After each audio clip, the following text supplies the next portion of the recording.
ini adalah program tahunan, acara tahunan antara Yayasan Pahang dengan YP Advanced dengan stakeholder, dengan pekerja-pekerja yang mendapat pendidikan melalui TVET untuk kita mempamerkan kejayaan-kejayaan mereka setelah mereka melalui kursus teknikal ataupun kemahiran.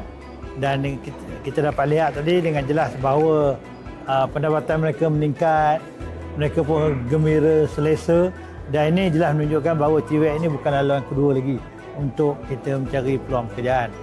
Di mana kita berharap supaya TVET ini menjadi pilihan anak-anak muda untuk mereka meneruskan pelajaran ataupun pendidikan dalam bidang kemahiran dan membolehkan mereka mendapat pekerjaan sesuai dengan kemahiran yang mereka perolehi.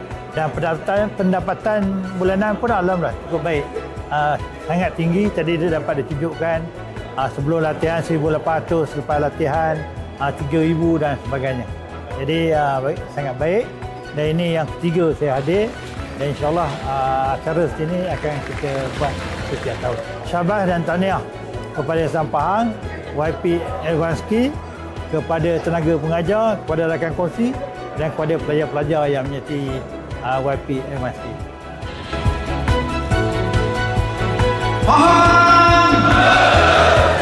Pahang!